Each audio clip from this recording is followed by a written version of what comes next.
Welcome back everyone to Grizzly Reviews. My name is Garrett. Today I'm bringing you a review of Godzilla, the 2014 American Lionsgate Godzilla, the MonsterVerse Godzilla. I'm a bit of a fan of this franchise and Godzilla in general. I think monster movies are so much fun and the MonsterVerse franchise is one of them. They're not great movies. I think they're good guilty pleasure movies, but in preparation for Godzilla X Kong, The New Empire, I decided to take a look at these movies again and review them for you, which is something I've been wanting to do for a while. I wanted to make these videos when Monarch started, but I couldn't find the time.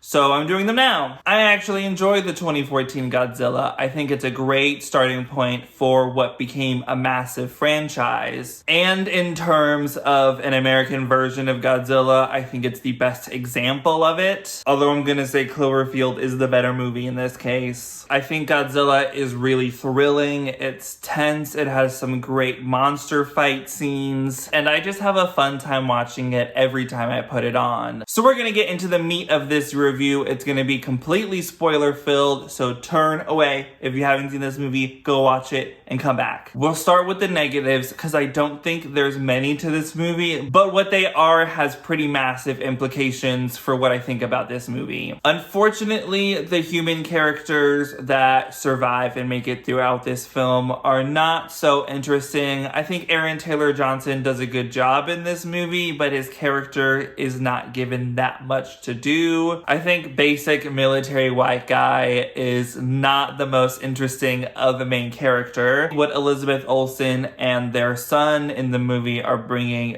makes there be a drive for him to get back to San Francisco. So you do care for him a little bit, but it's because there's other people that he cares for. The character you do enjoy is Bryan Cranston as Joe Brody. This is a great character. You really feel for him. Bryan Cranston does a tremendous job giving all of this exposition that he has to in such an interesting way. And it really sucks to see what happens to his wife and the little moment they have as she dies. The movie is pretty well paced until the second half of the second act. Getting to San Francisco takes so long, and it's very boring to see the military men travel through the western US. There is one important moment with the bridge Muto scene, and you get to see that the Muto is pregnant and all of its babies are in its tummy, but that also could have been given to us through news footage at night. I don't understand how the military and all the news people lost track of this Muto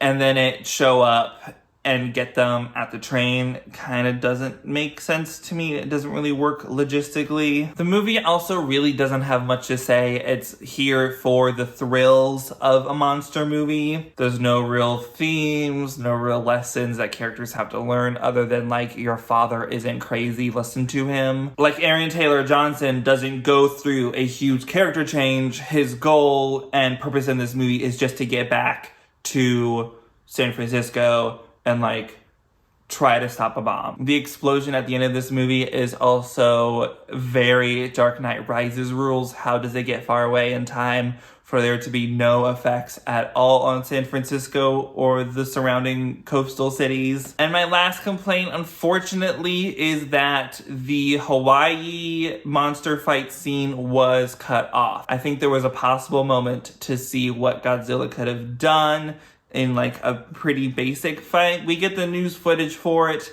but I think it's just a really abrupt cut. Although I do think where it cuts is pretty perfect, to be honest. I just wish that scene could have been longer. Take a couple minutes away from the journey to get to San Francisco and instead give me that Hawaii fight, because that would have been so cool. For such an intense, thrilling experience of a scene with Godzilla coming to Hawaii and the Muto that's going through Hawaii itself, it just could have been awesome, and it was such a missed opportunity.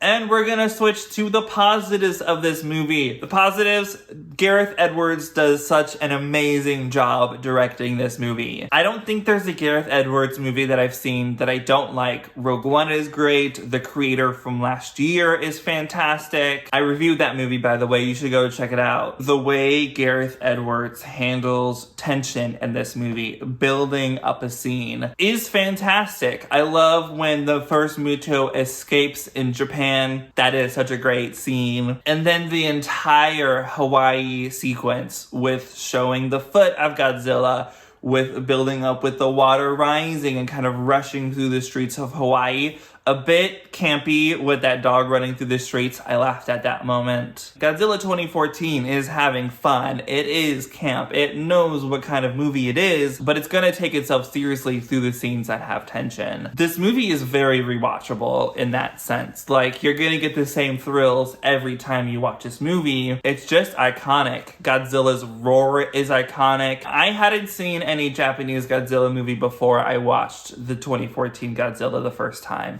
And I'm never gonna forget the thrills and excitement of seeing Godzilla do his like laser move that he does at the end of the movie. I had seen the 1998 Godzilla movie a couple times before, but I hadn't known that Godzilla does this awesome, epic final move. And so seeing it in this movie for the first time was absolutely mind-blowing. The way that Godzilla takes down these Mutos are some of the best villain deaths I've ever seen. When he's like opening the jaw of the Muto and like shooting the laser down and it's just like burning and incinerating the insides of it and it dies and it like kind of like breaks apart. Fucking fantastic. The score through this movie is outstanding. I love it so much. It's the perfect accompaniment to this movie. And I love that the 2014 Godzilla begins such an interesting history about Monarch, the government organization that you see throughout all of the MonsterVerse films. I consider this the Monarch franchise, not the MonsterVerse. I think MonsterVerse is a really lame name. I think Monarch is what connects all of these movies together, even Kong Skull Island, which is very heavily Monarch. Something I love about the Monarch MonsterVerse franchise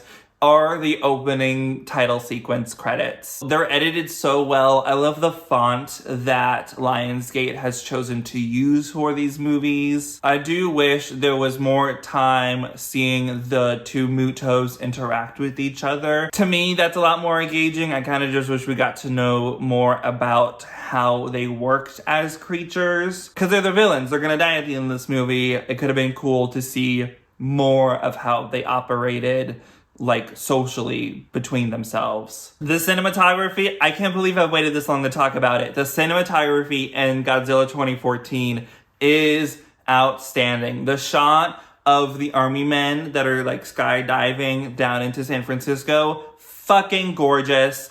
I love that it's used for the posters of this movie. It's like the perfect tone setter too, of you just like having the silence of falling down into San Francisco before like the boom and loudness of this finale. And then when they're in like the little San Francisco, Tokyo area and Godzilla does that like tail whip to reveal himself in the mist. I love that shot so much. It's so fucking cool. So Godzilla 2014 is a really fun movie. It's thrilling, it's tense, the cinematography is gorgeous. The monster fight scenes are outstanding. There's so much tension in every scene. Gareth Edwards does a fantastic job as the director, and overall, an amazing experience. I wish the second act had a bit more drive and pace to it. I wish the characters were a little bit more interesting and there were some themes and lessons they had to learn, but for what this movie is, they serve the purpose well, and they're definitely not as annoying as characters we'll see in the later Godzilla films for this franchise.